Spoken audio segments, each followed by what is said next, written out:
by Beth Rigby, senior political correspondent. No 10 has been forced to delay its flagship Brexit bill after Conservative rebels backed a series of hostile amendments. Ministers had planned to push the EU withdrawal bill, which has passed its second reading in the House of Commons, through to committee stage next week. But the timetable has slipped after the Tory whips decided they needed more time to strike compromises with rebel MPs in order to avoid a series of damaging defeats.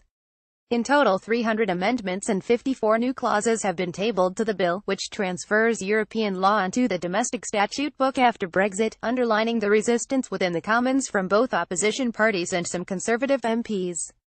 Image protesters say the proposed bill is undemocratic. 13 amendments have enough support from Conservative MPs to overturn Theresa May's working majority of 13, which is causing obvious headaches for Chief Whip Gavin Williamson.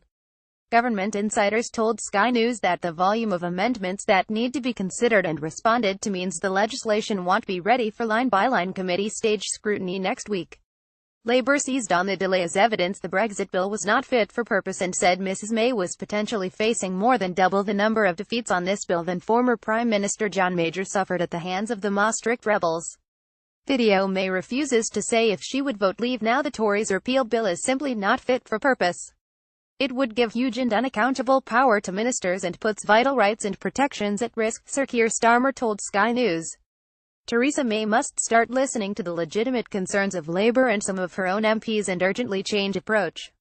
Peers have also voiced their concerns over the legislation, warning last week in a House of Lords committee report that the repeal bill will give excessively wide powers to government ministers after Brexit.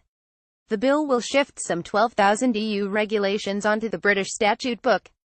But the government is facing serious challenges over its attempt to secure sweeping Henry VIII powers, which give ministers the right to make legislative changes to enact Brexit without full parliamentary scrutiny.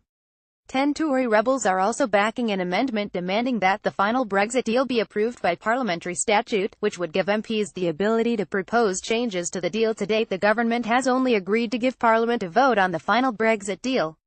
Andrea Leadsom, leader of the House of Commons, confirmed on Thursday there would be no debate in Parliament on the EU withdrawal bill.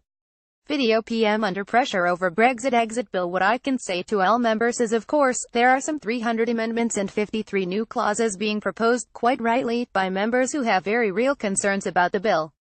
Those are being closely evaluated. That is taking a bit of time to have proper, thoughtful, well-considered responses to those. But we will of course be bringing forward.